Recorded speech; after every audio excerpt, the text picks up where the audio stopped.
Alors aujourd'hui, nous avons la joie d'accueillir Olivier Zara. Bonjour Olivier, merci. Bonjour Cécile. Merci d'être parmi nous. Alors Olivier Zara vient de Montréal et il est consultant en management et médias sociaux, mais surtout, c'est un spécialiste reconnu de l'intelligence collective, n'est-ce pas? Tout à fait. Alors Olivier, je crois que vous travaillez avec des grandes entreprises. Oui, je travaille avec des grands groupes principalement, mais aussi avec des sociétés un peu moins grandes comme Orange, Air France, BNP Paribas, d'autres sociétés de ce type.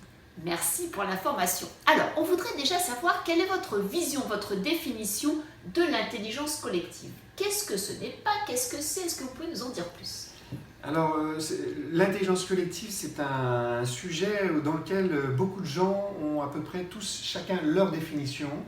Il y a beaucoup de préjugés, d'idées sur l'intelligence collective. Alors, ce que ce n'est pas de la créativité collective. L'idée, ce n'est pas d'être créatif, de trouver des nouvelles idées.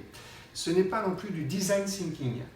L'idée, ce n'est pas de concevoir un nouveau service ou un nouveau produit. Ce n'est pas non plus mettre autour de la table 10 personnes et puis de faire qu'ils échangent ensemble.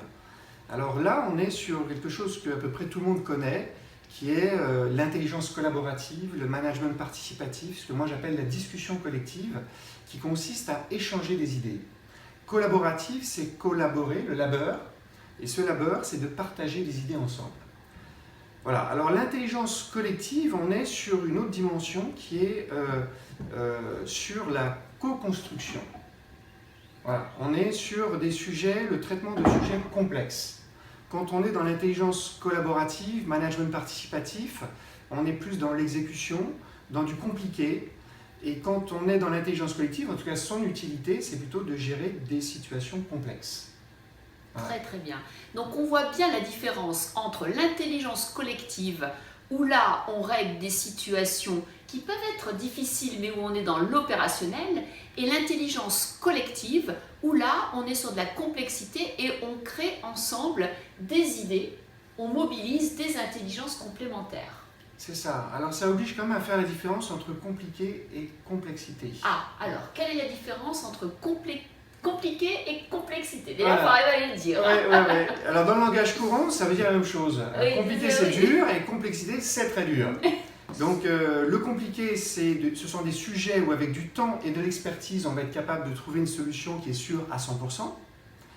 Alors, moi j'appelle ça des situations monodimensionnelles. Donc on a un problème RH et on a besoin du temps et d'expertise pour régler ce problème RH. Et on a les sujets complexes qui eux sont multidimensionnels. Donc on va avoir du RH, de la technologie, de la finance, de la réglementation, du branding, etc. Ces sujets complexes, pour essayer de donner quelque chose de concret, parce que multidimensionnel, qu'est-ce que ça veut dire? On va partir de là en disant « Ah mon Dieu, c'est un intello, on ne comprend rien ». Alors par exemple, la stratégie, oui. C'est complexe, parce qu'une stratégie c'est toujours multidimensionnel. Il y a le client, le fournisseur, le marketing, les collaborateurs. Développer la performance, quand on dit il faut produire plus, il faut vendre plus, s'il y avait un bouquin qui disait un directeur commercial comment doubler son chiffre d'affaires, voilà, limite il serait au chômage. Bon. Ensuite, il y a tout ce qui est problème technique complexe, par exemple la sécurité au travail. Si la sécurité au travail était compliquée, il n'y aurait plus d'accidents au travail. C'est complexe parce que dans la sécurité au travail, il y a une dimension humaine, il y a une dimension technique, il y a une dimension réglementaire. Et ces trois dimensions-là font qu'aujourd'hui, on a du mal à descendre en dessous de 3 à 4% d'accidents. Il y a tout ce qui est réorganisation. Et dans la suite du design thinking, on a trouvé peut-être, grâce au design thinking, on a trouvé l'innovation A, B, C ou D, mais laquelle on va choisir? On ne peut pas faire toutes les innovations.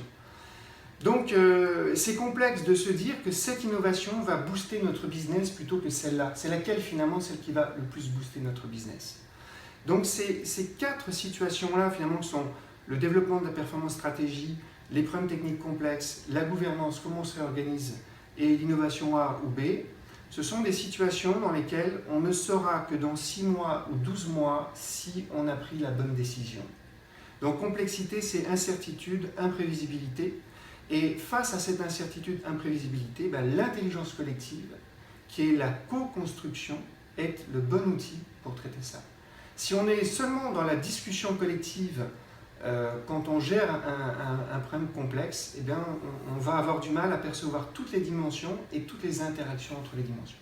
Merci beaucoup Olivier, merci car vous nous avez vraiment fait un vrai focus sur la définition donc de la discussion collective et de l'intelligence collective qui sont deux façons différentes d'approcher des éléments d'analyse et des situations différentes. Dans le premier cas, on est donc sur des situations où on va avoir une solution ensemble et dans le deuxième cas, on va créer parce que justement, on aura vu différents points de vue afin, comme dit Mitzberg, de voir le mammouth dans sa globalité. Merci beaucoup. Merci Cécile.